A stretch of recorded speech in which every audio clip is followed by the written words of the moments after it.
सूत जी ने कहा, हे शौनक जी, तुम श्रोता हो और मैं वक्ता हूं।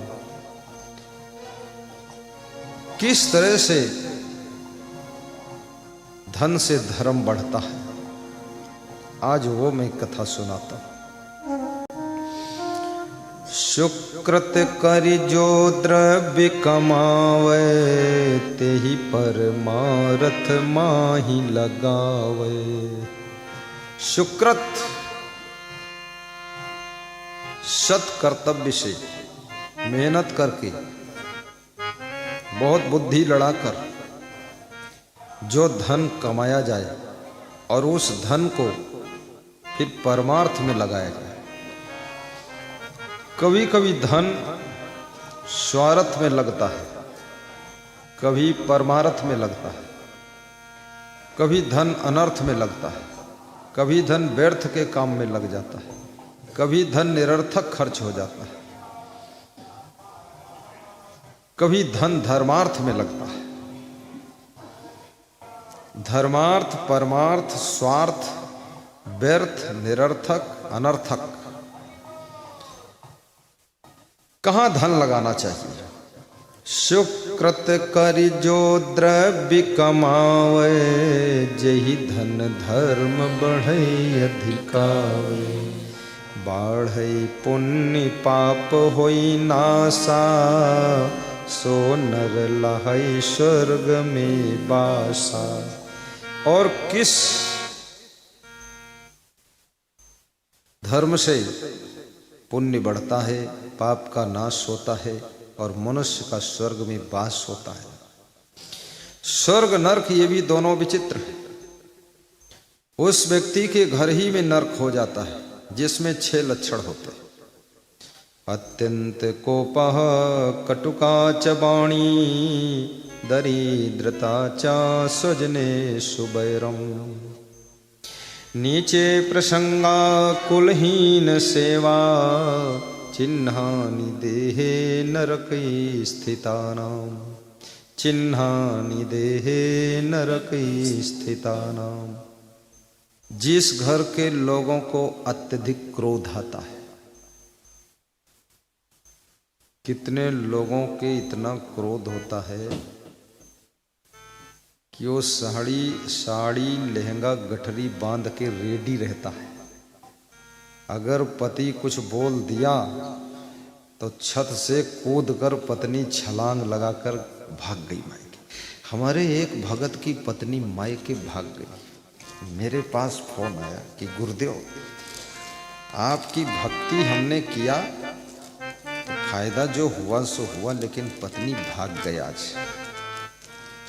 हमने कहा फिर क्या हुआ? बोले असमंजस हुआ कि भाग गई।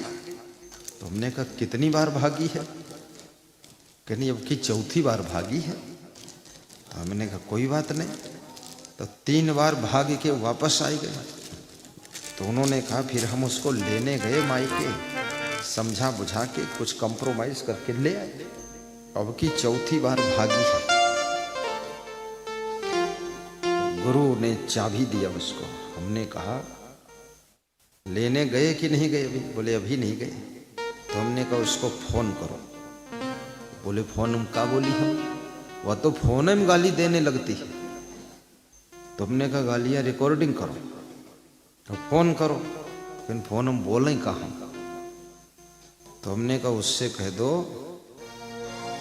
कि आप मायके गई हो, स्वस्थ हो, ठीक हो, प्रसन्न हो, रह लो, अपने माता पिता की सेवा कर लो कुछ दिन प्रेम से, और फिर जल्दी आ जाना, ये बोल दो। तो उसने फोन किया, यही बात बोल दिया। फिर 3 दिन फोन आया। 3 दिन के बाद की आई नहीं गुरुजी। तो हमने कहा फिर तुम फोन करो। बोले अब क्या बोलेंगे हम? तो हमने कहा बोल देना कि तुमको हम लेने के लिए आने वाले हैं, अभी थोड़ा बिजी हैं, प्रेम से रहो, मायका भी आपका है और ससुराल भी आपकी है, हम भी आपके हैं, माता पिता आपके हैं, सब सेवा करो। तो उसने यही बोल दिया। फिर फोन किया, गुरुजी हमने बोल दिया। तो हमने कहा उसने क्या कहा? तो बोले उसने कहा तुम लेने आओगे तो भी मैं नहीं आऊंगी। तुमने कहा बस नहीं आऊंगी। तो हमने कहा ये तो बड़ा खतरा बढ़ रहा है। चौथे दिन फिर फोन आया भगत का, बोली अब क्या करूं। हमने कहा अब तुम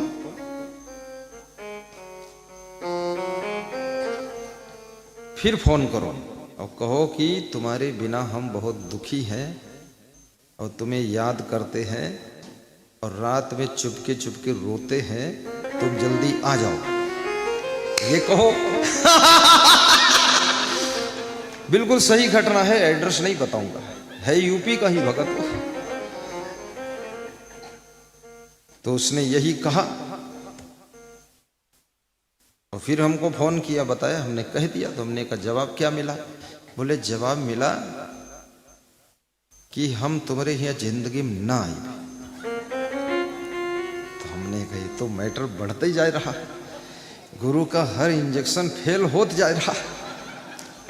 तुम हर तीसरे दिन फोन लगाओ और हाल चाल पूछ लिया करो। अब ये ना कहना कि हम लेने आ रहे हैं या तुम आ जाओ, या बात ना करो, आने जाने की बात ना करना, हालचाल ले लेना तीसरे चौथे। तो हालचाल लेने लगा। अब महीना बीत गया, 2 महीना बीत गया,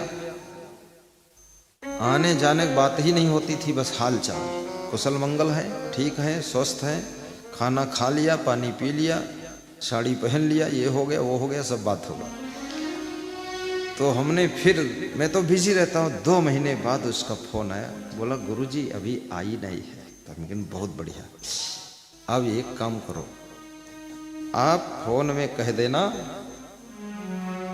कि तुम आओ या ना आओ, लेकिन हमारा प्रेम जिंदगी भर तुमसे है, तुमसे रहेगा, तुमसे था, और पूर्व जन्म की तुम हमारी जीवन संगिनी हो, और जब आओगी तब स्वीकार है, प्रेम से अपनी इच्छा से रहो, तुम समझदार हो, बुद्धिमान हो, ये बोल दे, बोल दे। फिर शाम को फोन आया कि गुरुजी अपने आप गठरी लेकर आई गई है।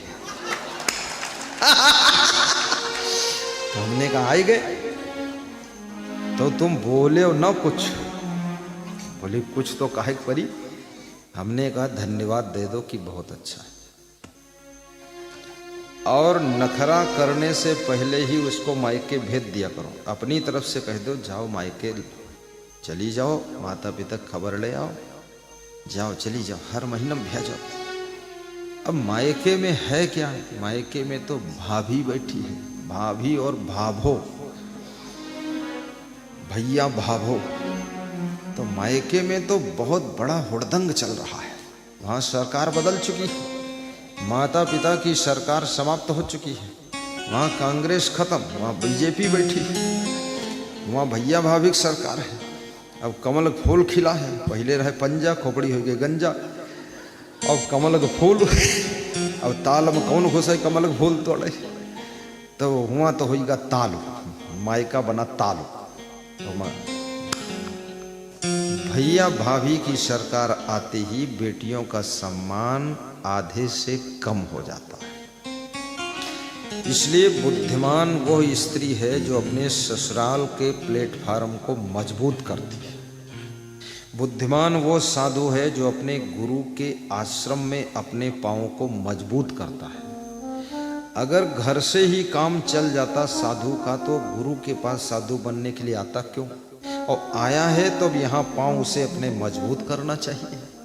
और ये प्लेटफार्म में अगर पैर मजबूत कर लिया, तुम्हारे गांव के नहीं, तुम्हारे रिश्तेदार और देश विदेश के लोग भी तुम्हारे प्रभाव से भक्ति में लग जाएंगे।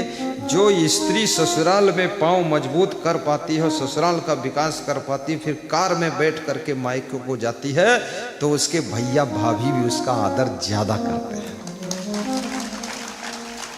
और जो स्त्री ससुराल में लड़ाई झगड़ा करती है, मल्ल युद्ध करती है, महाभारत करती है और लड़ झगड़ कर मायके जाती है, तो इज्जत वहां भी नहीं रह जाती। वहां भी भैया भाभी यही कहते हैं कि देखो आई है चुड़ैल, यहाँ कब जाई या यहीं बैठी रही, कोई इज्जत नहीं। इसलिए कभी नारी नारायणी को नखरा नहीं करना चाहिए, प्रेम से अपने ससुराल में रहना चाहिए। क्योंकि अब मायका तुम्हारा नहीं है, मायका तुम्हारी भाभियों का हो गया है।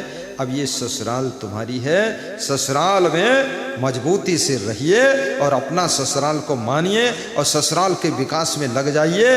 हे देवियों, तुम्हारे पास में बुद्धि का भंडार है, अपनी ससुराल को स्वर्ग बना दीजिए।